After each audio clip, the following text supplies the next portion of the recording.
Hi friends, ವರ್ಷದ ಮೊದಲನೆಯ ಹಬ್ಬ ಸಂಕ್ರಾಂತಿ ಹಬ್ಬದ ಶುಭಾಶಯಗಳನ್ನು ಕೋರುತ್ತಾ ಈ ದಿನದ ಕ್ರಿಕೆಟ್ನ ಪ್ರಮುಖ ಅಂಶಗಳ ಬಗ್ಗೆ ಹೇಳಬೇಕಂದ್ರೆ ಮೊದಲೇ ಬಾರಿಗೆ ಬ್ಯಾಡ್ ಲಕ್ಕು ಏನಂತಂದರೆ ನಮ್ಮದು ವಿಜಯ ಹಜಾರೆ ಟ್ರೋಫಿಯಲ್ಲಿ ಕರ್ನಾಟಕ ತಂಡ ವಿದರ್ಭ ವಿರುದ್ಧ ಫೈನಲಲ್ಲಿ ಸೋತಿರ್ತಾರೆ. ಸೋಲಿನಲ್ಲಿ ಕೂಡ ನಮ್ಮ ಕರುಣಾಯರ್ ಅವರು ಮೊದಲು ಬ್ಯಾಟಿಂಗ್ ಆಡಿದ್ದು 284ರಲ್ಲಿ 7 ವಿಕೆಟ್ ಹೋದರೂ ಕೂಡ 76 ರನ್ ಹೊಡಿತಾರೆ.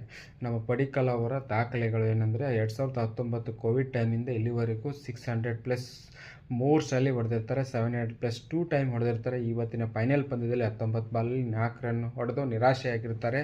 ಫೈನಲ್ ಪಂದ್ಯದಲ್ಲಿ ವಿದರ್ಭ ಪರವಾಗಿ 138 ರನ್ ಹೊಡೆದ ಅಮನ್ ಅವರು ಕೇವಲ 6 ವಿಕೆಟ್ನಿಂದ ಪಂದ್ಯ ಗೆದ್ದಿರ್ತಾರೆ.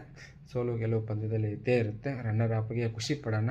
ಇನ್ನೊಂದು ಪಂದ್ಯ ಇವತ್ತಿಗೆ ಮುಂಬೈ ಇಂಡಿಯನ್ಸ್ಗೆ ಗರ್ವಭಂಗ ಮಾಡಿರ್ತಾರೆ ಅಂತ ಹೇಳ್ಬೇಕು. UP ಅವರು ಇದರಲ್ಲಿ 8ನೇ ಪಂದ್ಯ ನಡೆದಿರೋದು. WPL ಪಂದ್ಯದಲ್ಲಿ ಮೊದಲು ಬ್ಯಾಟಿಂಗ್ ಮಾಡಿದ ಮುಂಬೈ ಅವರು ಅಮನ್ಜಿತ್ ಕೌರ್ ಅವರು 38 ರನ್ ಓಪನಿಂಗ್ ಉತ್ತಮ ಬ್ಯಾಟಿಂಗ್ ಆಡಿರ್ತಾರೆ. ಅವರಿಗೆ ಆಲ್ರೌಂಡರ್ ಆಗಿದ್ದೆ ಮೊದಲೇ ಬಾರಿಗೆ ಪ್ರಮೋಷನ್ ಕೊಡ್ತಾರೆ. ಕಮಲಿ ಅವರಿಗೆ 18 ವರ್ಷದ ಹುಡುಗಿ ಅವಕಾಶ ಕೊಟ್ಟರು. ಅವರು 3 ಪಂದ್ಯದಲ್ಲಿ ಸೋತ್ಬಿಟ್ಟು ಫೇಲ್ಯೂರ್ ಆಗಿದ್ದಾರೆ ಅಂತ ಹೇಳಬೇಕು. ಕೇವಲ 5 ರನ್ಗೆ ಔಟ್ ಆಗ್ತಾರೆ 12 ಬಾಲಲ್ಲಿ. ಆಮೇಲೆ ಸ್ಕೀವರ್ ಬ್ರೆಂಟ್ ಅವರು ನಮ್ಮ ಹರ್ಮನ್ಪ್ರೀತ್ ಕೌರ್ ಹೋದ ಪಂದ್ಯದಲ್ಲಿ ದಾಖಲೆ ಮಾಡಿರ್ತಾರೆ. ಏನಪ್ಪ ಅಂದರೆ 30 ಪಂದ್ಯದಲ್ಲಿ 10 ಅರ್ಧಶತಕ WPL ಹೈಯೆಸ್ಟ್ ಅಂತ ಇರ್ತಾರೆ. ಈ ಪಂದ್ಯದಲ್ಲಿ ಅವರ ರೆಕಾರ್ಡನ್ನು ಈಕ್ವಲ್ ಮಾಡ್ಕೋತಾರೆ. 33 ಪಂದ್ಯದಲ್ಲಿ 2 ವಿಕೆಟು ಕೂಡ ಪಡಿತಾರೆ. ಆಲ್ರೌಂಡ್ ಪರ್ಫಾರ್ಮೆನ್ಸ್ ಆದರೂ ಈ ಒಂದು ಪಂದ್ಯದ ವಿಶೇಷ ಏನಂದರೆ 18.1 ಓವರ್ಗಳಲ್ಲಿ UP ಅವರು 7 ವಿಕೆಟ್ಗಿಂತ ಗೆಲ್ತಾರೆ. ಗೆಲುವಿನಲ್ಲಿ ಪ್ರಮುಖ ಪಾತ್ರ ವಹಿಸಿದ್ದವರು ಯಾರಂತಂದರೆ ಹರ್ಲಿನ್ ಡಿಯೋಲ್. ಇಲ್ಲಿವರೆಗೂ ನನ್ನ ಹಿಡ್ಕೊಂಡು ಎಲ್ಲರೂ ಹೇಳೋದೇನಂತಂದರೆ ರೀಲ್ಸಲ್ಲಿ ಮಾತ್ರ ಫೇವರ್ ಆಗಿರುವಂಥ ಹರ್ಲಿನ್ ಡಿಯೋಲು ಹಿಂದಿನ ಪಂದ್ಯದಲ್ಲಿ ಕರಣ್ ನಾಯರ್ ಕೋಚ್ ಆಗಿರ್ತಾರೆ. UP ಅವರು ಅವ್ರನ್ನ ರಿಟೈರ್ಡ್ ಔಟ್ ಆಗಿ ಕರೆಸ್ತಾರೆ. 36 ಬಾಲಲ್ಲಿ 47.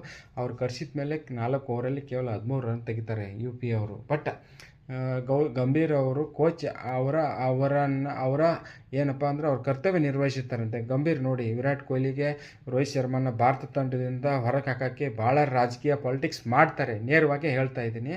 ಅವರಾದಮೇಲೆ ಎಚ್ಚೆತ್ಕೊಂಡಂಥ ವಿರಾಟ್ ಕೊಹ್ಲಿ ಅವರು 4 ಓವರಲ್ಲಿ ಅವರು ನಂಬರ್ 1 ರ್ಯಾಂಕಿಂಗ್ ಆಗ್ತಾರೆ. 5 ವರ್ಷ ಆದಮೇಲೆ 4 ಓವರ್ ಮಾತ್ರ ಇರುತ್ತೆ. ಮಿಚೆಲ್ ಅವರು 4 ಓವರ್ ಆದಮೇಲೆ ಮತ್ತೆ ವರ್ಲ್ಡ್ ರ್ಯಾಂಕಿಂಗ್ ಫಸ್ಟ್ ಬರ್ತಾರೆ. ನಿನ್ನೆ ದಿನ ODIದಲ್ಲಿ 3ನೇ ಪಂದ್ಯದಲ್ಲಿ ಇಂದೋರಲ್ಲಿ at any condition Virat Kohli ಅವರು 1ನೇ ರ್ಯಾಂಕ್ ಬರ್ತಾರೆ. ಇದನ್ನು ತಡೆಯೋಕ್ಕೆ ಹಿಂದಿನ ಪಂದ್ಯದಲ್ಲಿ ಚಾಲೆಂಜ್ ಮಾಡಿದ್ದೆ, ಆ ದೇವರಿಂದನೂ ಸಾಧ್ಯ ಇಲ್ಲ. 3ನೇ ಪಂದ್ಯದಲ್ಲಿ ನಂಬರ್ 1 ಟಾಪರ್ ಆಗ್ತಾರೆ. ಆಫ್ಟರ್ 5 ವರ್ಷ ಆದಮೇಲೆ ಅದು ಹೇಳ್ತಾ ಇದ್ದೀನಿ. ಮಿಚೆಲ್ ಆದ ನಂತರ ಇವರೇ ಬರ್ತಾರೆ. ಮತ್ತು ಈ ಪಂದ್ಯದಲ್ಲಿ ಹೇಳಬೇಕಂದ್ರೆ ಹರ್ಲಿನ್ ಡಿಯೋಲ್ ಅವರು ಮೊದಲ